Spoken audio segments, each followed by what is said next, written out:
Assalamualaikum, selamat pagi, Aga Kareba pemirsa. Seputar iNews Sulsel kembali hadir menyapa Anda.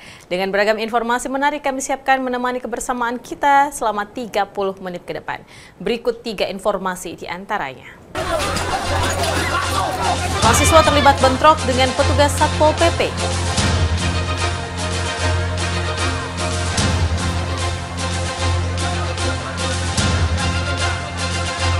Kades selingkuh, ratusan warga geruduk kantor desa.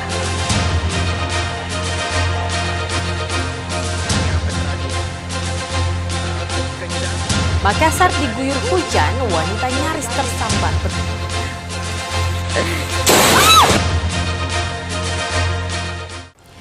Selanjutnya informasi tadi kami juga akan hadirkan informasi lainnya untuk Anda. Bersama saya Nana Jamal, inilah seputar iNews Sulsel selengkapnya.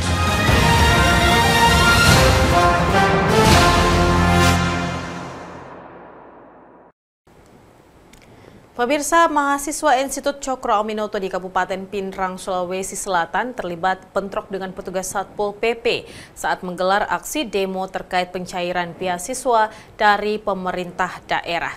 Bentrokan ini karena mahasiswa tidak terima dengan petugas yang melarang massa aksi demo masuk ke halaman kantor bupati.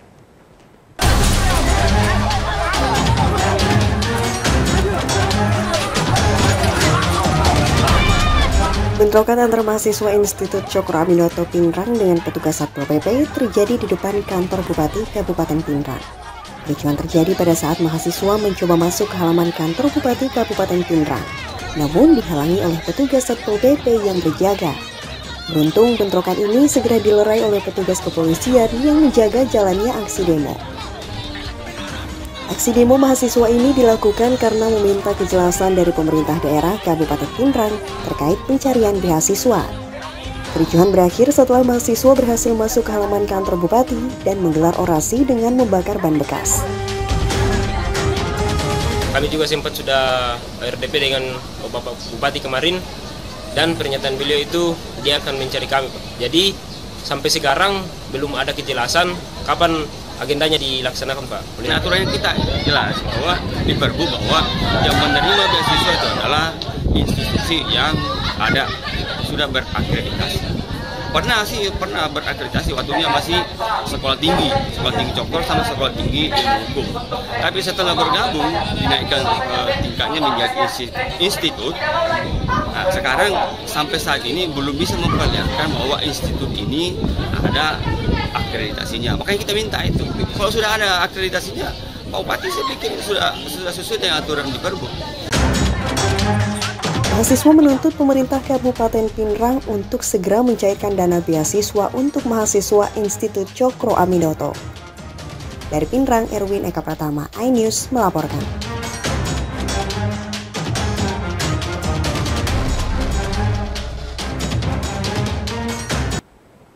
Pemirsa, masifnya berita mengenai perselingkuhan yang melibatkan oknum dokter dengan mahasiswi dari Fakultas Kedokteran Unhas ditanggapi Rektor Universitas Hasanuddin Makassar. Rektor Unhas berjanji akan menindak tegas 2 mahasiswanya jika terbukti melanggar kode etik dalam kampus. Rektor Universitas Hasanuddin Makassar, Profesor Jamaluddin Jompa, menanggapi keras maraknya aksi perselingkuhan yang melibatkan oknum dokter dengan mahasiswi dari Fakultas Kedokteran Unhas dalam sepekan terakhir. Hingga kini pihak Rektorat Universitas Hasanuddin Makassar masih melakukan penyelidikan internal sambil menunggu hasil koordinasi dari penyidik Ditkrimum Polda Sulawesi Selatan terkait pelaporan perselingkuhan istri polisi yang merupakan mahasiswa dari Fakultas Kedokteran. Rektor Unhas mengatakan pihaknya telah membentuk tim khusus yang tergabung dalam Dewan Etik dan Komite Pelaporan. Jika nantinya terbukti oknum mahasiswi tersebut akan dikenakan sanksi, mulai dari skorsing hingga sanksi tegas DO. Kita akan atasi sebaik mungkin di sini seadil-adilnya dan setegas-tegasnya. Tapi jangan terlalu sering dibahas itu, oke? Kalau itu keluarga mencoba, bagaimana perasaan? Walaupun itu hanya berita, Anda cari klarifikasi, tapi itu kan bisa membuat orang-orang ini kesian ya. Jadi tolong jangan diberitakan terlalu besar lah ya. Cukup yang positif saja. Kalau kemudian nanti itu menjadi judul, ya pasti itu pasti. Ya. Sebelumnya, salah seorang anggota polisi berinisial AH melaporkan istrinya sendiri berinisial KDL ke penyidik di Trimum Polda Sulsel atas kasus tindak pidana perselingkuhan. Perselingkuhan KDL berawal saat AH sedang melaksanakan pendidikan perwira Polri. Aksi perselingkuhan ini terungkap saat suami yang selesai melaksanakan pendidikan dan hendak memberikan kejutan kepada sang istri. Namun bukannya kebahagiaan, ia justru mendapati foto-foto perselingkuhan sang istri dengan seorang oknum dokter berinisial AW. Belum selesai kasus tersebut, kasus serupa kembali terulang, di mana seorang dokter residen anestesi berinisial ARS digerebek istrinya sendiri saat selingkuh dengan oknum mahasiswi dari Fakultas Kedokteran Unhas berinisial AFK. Keduanya tertangkap basah berduaan di dalam kamar dalam kondisi setengah bugil. Dari Makassar, Yosvin, iNews melaporkan. Proses verifikasi berkas di Kejaksaan untuk pemanggilan sidang. Ratusan warga yang tersulut emosi menggeruduk kantor Desa Cimpu, Kecamatan Suli, Kabupaten Luwu, Sulawesi Selatan. Warga meminta sang kepala desa mundur atau dipecat. Aksi ini terjadi secara spontan setelah foto dan video sang oknum kepala desa yang asik melakukan hal tak senonoh dengan seorang wanita di desanya tersebar luas.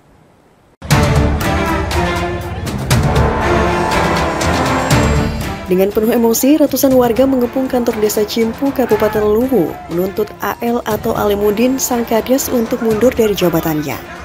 Aksi ratusan warga ini terjadi secara spontan setelah foto dan video asusila sang kades yang berciuman dengan seorang wanita di sebuah rumah bernyanyi tersebar. Perbuatan asusila yang diduga kuat melibatkan kepala desa dinilai merusak norma dan mencoreng harkat dan martabat masyarakat Luwu, khususnya warga Desa Cimpu. Warga menganggap perbuatan sang kepala desa tersebut dapat membawa sial pada warga desa dan menjadi contoh buruk bagi anak muda.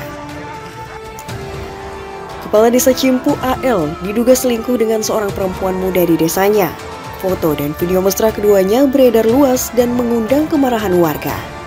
Tidak terima dengan perbuatan kades, pihak keluarga wanita yang ada dalam video meminta sang kades bertanggung jawab. Dalam sebulan terakhir, sang kades sudah menikah dengan dua wanita berbeda, padahal ia sudah memiliki istri sah. Akibat adanya perbuatan musuh yang dilakukan oleh karena ini sudah mencederai martabat masyarakat Desa Cimpu, baik itu secara keluarga maupun secara kelembagaan. Oleh karena itu kami mohon supaya ini karena kami sudah tidak menerima untuk memimpin kami. Hingga saat ini, surat tuntutan warga diterima oleh anggota DPRD Kabupaten Luwu. Untuk selanjutnya akan direkomendasikan ke Bupati untuk memberhentikan sang kepala desa dari jabatannya. Dari Kabupaten Luwu, Nasruddin Rubak, iNews melaporkan. Pemirsa, Kota Makassar akhirnya diguyur hujan Selasa sore. Hujan yang mengguyur Kota Makassar disertai angin kencang dan pohon tumbang. Peristiwa ini terekam video amatir warga.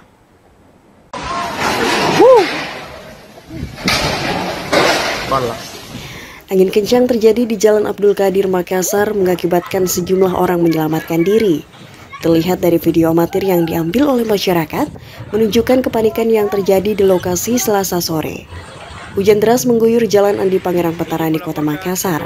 Sejumlah pengendara motor berhenti untuk berteduh. Sementara itu, dua pohon tumbang di Jalan Sariwi Gading mengakibatkan sejumlah pengendara berhenti. Penyebab tumbangnya pohon tersebut diduga akibat hujan deras disertai dengan angin kencang. Di Jalan Hasanuddin Makassar, depan Mandiri Taspen, dahan pohon patah membuat pengendara roda 2 hampir terkena dahan pohon. Beruntung korban segera diselamatkan oleh beberapa warga di lokasi.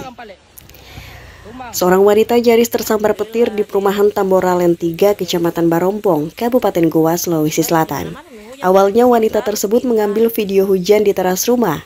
Namun, hal tak terduga terjadi. Tiba-tiba di tengah video, petir menyambar membuat korban sontak kaget. Dari Kota Makassar, tim liputan iNews melaporkan. Wali Kota Makassar Muhammad Ramdan Pomanto menghadiri peringatan 10 tahun Australia-Indonesian Partnership for Justice di Sulawesi Selatan. Dani menilai kerjasama AIPJ2 dengan Kota Makassar memberikan pengawasan bagi kualitas kehidupan, baik secara pemerintahan maupun sosial. Hal tersebut disampaikan Wali Kota Makassar Muhammad Ramdan Pomanto saat menghadiri peringatan 10 tahun Australia-Indonesia Partnership for Justice di Sulawesi Selatan. Dani Pomanto menilai kerjasama Australia-Indonesia Partnership for Justice dengan Kota Makassar sangat luar biasa karena memberdayakan kelompok masyarakat dan ikut memberikan pengawasan bagi kualitas kehidupan, baik secara pemerintahan maupun sosial. Nah, yang menarik adalah memang keterlibatan teman-teman kaum disabilitas di Makassar itu betul-betul kita beri ruang secara utuh sehingga mereka sendiri yang memperjuangkan Makassar menjadi kota yang layak disabilitas. Nah, tentunya program teman-teman di forum ini saya kira selaras dengan apa yang pemerintah kota lakukan hari ini. Kenapa kita lakukan begitu? Karena memang visi misi kami seperti itu, for all. Jadi inklusifme menjadi bagian yang penting dari pelaksanaan visi misi. Sedangkan khusus disabilitas yang juga menjadi konsen Australia-Indonesia Partnership for Justice, menurut Dani sejalan dengan visi dan misi dari Pemkot Makassar. Program yang dijalankan oleh Australia-Indonesian Partnership for Justice selama 10 tahun terakhir ini sejalan dengan apa yang pemerintah kota lakukan selama ini. Dari Makassar, Jayadi iNews melaporkan. Pemirsa, kami masih akan kembali hadir dengan informasi lain, di antaranya wanita ditemukan tewas mengenaskan di sebuah toilet rumah sakit. Lengkapnya bersama.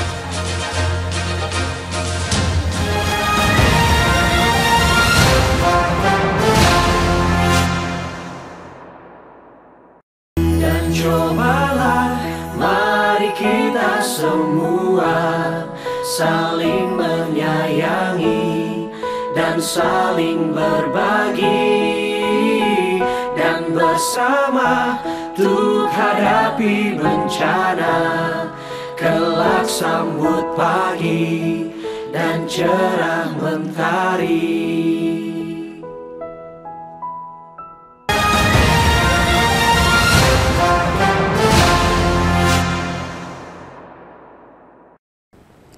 Terima kasih pemirsa, Anda masih bersama kami. Pemirsa, seorang wanita yang merupakan pasien ditemukan tewas dengan kondisi tragis di dalam toilet rumah sakit umum daerah Syekh Yusuf, Kabupaten Goa, Sulawesi Selatan. Tewasnya korban hingga kini masih dalam penyelidikan polisi. Siti Hajrah, 27 tahun, pasien yang sebelumnya menjalani perawatan di Rumah Sakit Umum daerah Syekh Yusuf, Kabupaten Goa, Sulawesi Selatan ini ditemukan tewas dalam kondisi mengenaskan di dalam toilet rumah sakit. Polisi melakukan olah tempat kejadian perkara dan mengamankan sebilah senjata tajam jenis pisau dapur yang ditemukan di samping korban.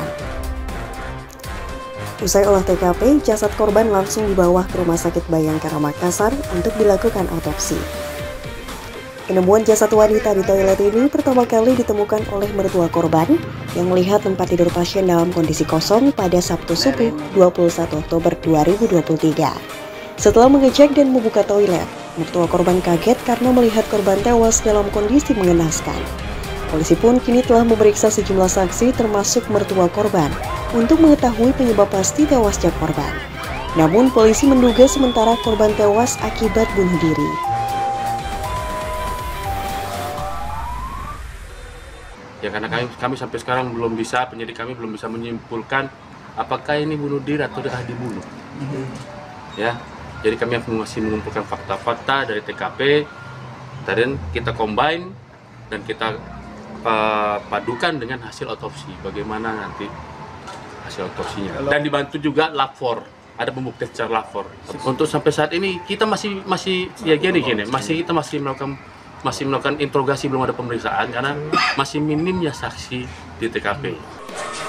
Hingga kini aparat Satreskrim Polres Goa, Sulawesi Selatan masih terus mencari fakta baru dan menunggu hasil otopsi Rumah Sakit Bayangkara Makassar untuk mengetahui penyebab tewasnya korban. Apakah korban bunuh diri atau tindak pidana pembunuhan?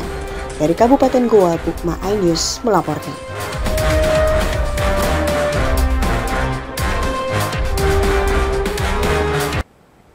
Setelah menjalani sidang kode etik profesi di Mapolda Sulawesi Selatan, Bribda FN tersangka kasus pemerkosaan terhadap seorang wanita berusia 23 tahun akhirnya dipecat secara tidak hormat. Selain dipecat, Bribda FN juga terancam hukuman pidana umum akibat kasus yang berujung tindakan aborsi.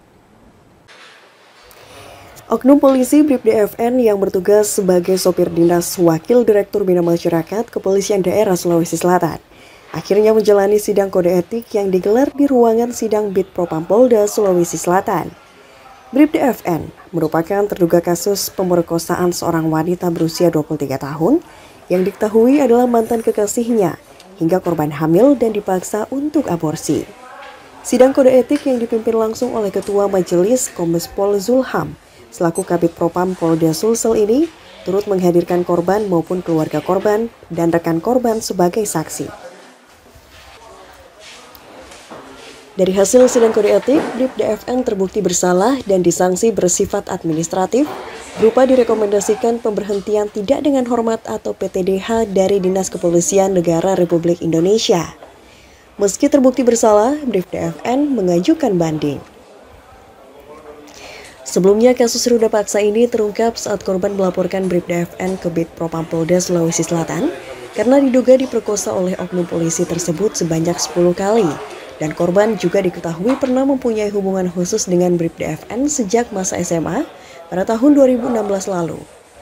Kemudian di tahun 2022, mereka tidak lagi saling berkomunikasi, hingga di tahun 2023 ini mereka kembali bertemu. Jadi ada dua putusan, sanksi yang bersifat etika itu perbuatan tercela, kemudian yang bersifat administratif itu adalah PTDH dan penempatan khusus selama 30 hari. Nah, itu yang jadi pertimbangan kita adalah pasal 13 PP nomor 1 tahun 2003, kemudian pasal 5, pasal 8 dan pasal 13 Perpol nomor 7 tahun 2022. Jadi ada beberapa dasar pertimbangan kita. Iya kan, ini kan terpisah. Ini kan tadi putusan kode etik ya tentang pemecatan, itu kan pidana umumnya lain lagi. Ya tentu akan akan menjadi masyarakat biasa dalam proses pemidanaannya.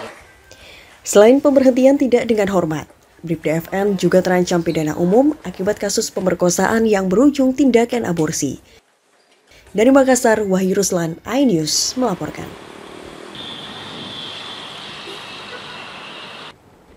Pemirsa, Satuan Reserse Kriminal Polsek Warak Selatan Kota Palopo, Sulawesi Selatan menangkap spesialis pencuri mesin perahu.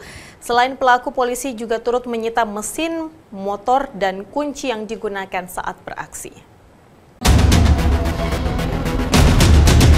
Rekaman CCTV menjadi petunjuk aparat kepolisian Satreskrim Polres Warak Selatan berhasil mengungkap kasus pencurian mesin perahu di Jalan Pancasila, Kelurahan Tatkalala, Kota Palopo. Selain menyita mesin, polisi ikut mengamankan kunci pas yang digunakan membongkar mesin dari perahu. Tidak hanya itu saja, polisi ikut menyita 1 unit motor yang digunakan mengangkut hasil curian pelaku. Di hadapan polisi, pelaku mengaku melakukan pencurian untuk memenuhi kebutuhan hidup sehari-hari. Berapa banyak Pak, selain pelaku barang bukti yang diamankan Pak? Barang yang dicuri itu 3 mesin perahu merek Matahari dan 1 set baling perahu. Karena atas perbuatannya ini pelaku disangkakan pasal dan ancaman hukumannya Pak? Pasal yang kami persangkakan yaitu pasal 362 KUHP pidana, ancaman hukuman 5 tahun. Atas perbuatannya itu, pelaku dijerat pasal 362 dengan ancaman hukuman 5 tahun penjara. Dari Kota Palopo, Nasruddin Rupak, iNews melaporkan. Seorang peternak sapi di Parepare, Sulawesi Selatan berhasil menyulap limbah kotoran ternak menjadi energi ramah lingkungan biogas. Melalui program Tanggung Jawab Sosial dan Lingkungan atau TJSL, PT Pertamina Patraniaga Fuel Terminal Parepare berhasil membangun kampung biogas dan gas rumah tangga tersebut kini disalurkan secara gratis untuk warga sekitar. Seperti inilah aktivitas keseharian Pak Jamal, seorang peternak sapi di Parepare, Sulawesi Selatan, yang berhasil menyulap limbah ternaknya menjadi biogas yang bermanfaat bagi masyarakat kampungnya di Kelurahan Watang Bacukiki, Parepare, Sulawesi Selatan. Untuk memenuhi kebutuhan puluhan ekor hewan ternaknya, Pak Jamal menyiapkan lahan tersendiri dan ditanami dengan rumput gajah sebagai pakan utama dari ternak sapi. Kotoran ternak seperti sapi yang dulunya mencemari lingkungan karena baunya, berhasil diubah menjadi energi ramah lingkungan menjadi energi biogas. Keberhasilan mengolah limbah ternak menjadi energi alternatif biogas ini berawal dari banyaknya kotoran ternak yang dipelihara oleh Pak Jamal yang merupakan peternak sapi di Kecamatan Bacukiki, Kota Parepare, Sulawesi Selatan yang tidak dimanfaatkan dengan baik. Setelah mendapatkan bimbingan dari pihak PT Pertamina Patra Niaga Fuel Terminal Parepare, Pak Jamal kemudian mendapat pendampingan untuk mengolah dan memproduksi biogas dari limbah kotoran hewan ternaknya sendiri. Proses awal, kotoran ternak dikumpulkan dan dimasukkan ke dalam kolam berukuran 1 x 1 meter dengan tambahan sedikit air guna membantu proses pelunakan. Proses akhir, limbah kotoran ternak yang bercampur air kemudian dimasukkan ke dalam bak penampungan sepanjang 10 meter untuk dilunakkan. Setelah melalui proses pelunakan selama 21 hari, limbah kotoran ternak sapi selanjutnya akan dilumat dengan proses gerter atau yang menampung gas metan hingga merubah menjadi energi alternatif biogas. Biogas kemudian dimasukkan ke pipa paralon yang masuk ke unit pengolahan sebelum akhirnya disalurkan ke pemukiman warga untuk penggunaan sehari-hari. Sebenarnya kita itu masyarakat, maksudnya kita itu tinggal di pemukiman, otomatis banyak warga masyarakat setempat, jadi otomatis kotoran itu kalau tidak dipergunakan yang maksimal, otomatis akan menimbulkan dampak negatif, otomatis baunya. Jadi kalau sudah kita itu berpikir bagaimana supaya bisa mempergunakan itu untuk kebutuhan rumah tangga. Pengolahan biogas itu sebenarnya awalnya kita ada dari Pertamina. Kebetulan ada berbagai FCR-nya, terus kita kerjasama dengan dia mengarahkan bagaimana supaya kotoran limbah itu bermanfaat untuk masyarakat. Penggunaan energi ramah lingkungan biogas digunakan untuk keperluan rumah tangga seperti memasak, dan biogas disalurkan oleh pihak PT Pertamina Patra Niaga Fuel Terminal Parepare kepada warga secara gratis. Masyarakat juga mengakui adanya penurunan tingkat polusi yang dihasilkan semenjak adanya inovasi pengolahan limbah kotoran menjadi biogas. Mereka tidak perlu lagi mengandalkan tabung gas untuk kebutuhan masak. Selain untuk kebutuhan gas, tinja sapi yang telah disuling dimanfaatkan masyarakat sekitar sebagai pupuk untuk tanaman padi. Terlihat adanya permasalahan yang timbul di lingkungan masyarakat, yaitu adanya kotoran sapi yang berceceran di jalan raya dan merusak pertanian serta mencemari udara sekitar. Dan ini kami melihat juga sebagai potensi untuk dikembangkan menjadi pemberdayaan masyarakat yang sejalan dengan inti bisnis Pertamina, yaitu program biogas dari kotoran sapi. Dengan adanya program ini, selain masyarakat dapat menambah pengetahuan dan edukasi terkait energi baru terbarukan, masyarakat juga dapat menggunakan biogas secara gratis untuk kebutuhan memasak sehari-hari. Selain itu juga terdapat UMKM yang tumbuh dan menghasilkan pendapatan dari pupuk kompos untuk berkebun, dan hasilnya sebagian disisihkan untuk program ketahanan pangan keluarga pencegah stunting. Keberhasilan pengolahan limbah kotoran ternak hewan menjadi energi ramah lingkungan ini tidak terlepas dari kolaborasi PT Pertamina Patra Niaga Fuel Terminal Parepare bersama masyarakat Kelurahan Watang Bacukiki hingga terbentuknya kampung biogas di Kota Parepare. Dari Parepare, Sulawesi Selatan, Yol Yosvin, iNews melaporkan. Jadi nanti ada alirannya ke masjid, hasil dengan janji, ya ada 3 mesin pencaca yang akan dibagikan ke kelompok. Satuan Polisi Pamong Praja di Kota Parepare membangun sebuah taman PKL khusus untuk pedagang kaki lima. Taman ini kini menjadi tempat wisata yang asik dikunjungi bersama keluarga. Beginilah suasana di Taman Aisyah Satpol PP yang berlokasi di Jalan Batirotasi, Kota Parepare. Saat berkunjung ke taman ini, Anda akan langsung disuguhkan dengan suasana dagangan para PKL yang berjajar rapi di area taman. Bak pasar malam Taman Aisyah Satpol PP ini selalu ramai dikunjungi oleh warga, baik warga dari dalam maupun dari luar Kota Parepare. Sesuai namanya, Taman Aisyah Satpol PP adalah taman yang dibangun oleh petugas Satpol PP Kota Parepare sebagai solusi untuk menertibkan para PKL yang berdagang di sepanjang trotoar. Tempat ini cocok untuk berwisata bersama keluarga. selain bisa menikmati jajanan khas kaki lima, tersedia juga beberapa wahana permainan khusus anak-anak. Menikmati alunan live musik serta sejumlah spot foto menarik menjadi magnet bagi warga untuk berkunjung ke taman ini. Oh, ada penjual bakso, penjual minuman, penjual ketupat bakar, dan masih banyak lagi. Selain itu apa-apa aja yang ada di sini? Oh, ada tempat wisata untuk foto, ada tempat permainan anak-anak. Orang tua kalau bosan tunggu anaknya boleh duduk-duduk di sini. Alam begitu, dekat laut, sejuk, apalagi ada live musiknya, banyak tempat jajan-jajannya. Kami juga menyadari bahwa masyarakat yang menjual di sepanjang jalan Mati Rotasi itu sebetulnya mencari nafkah untuk keluarga mereka. Oleh karena itu kami berinisiatif mencarikan solusi. Nah, solusinya seperti sekarang kami relokasi mereka para PKR yang di sepanjang jalan Mati Rotasi ke lokasi Taman Aisyah ini. Taman Satpol PP ini bisa menjadi salah satu solusi dalam menertibkan PKL. Tidak hanya sekedar melakukan penertiban, namun juga melahirkan solusi bagi mereka para pejuang pencari nafkah keluarga. Dari Parepare, Erwin Eka Pratama, iNews melaporkan.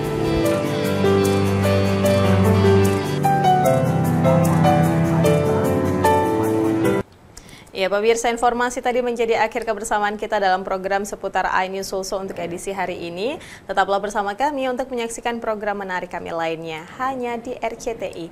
Saya Nana Jamal, terima kasih telah menyaksikan. Jaga selalu kesehatan Anda. Sampai jumpa. Salam kita pada salaman.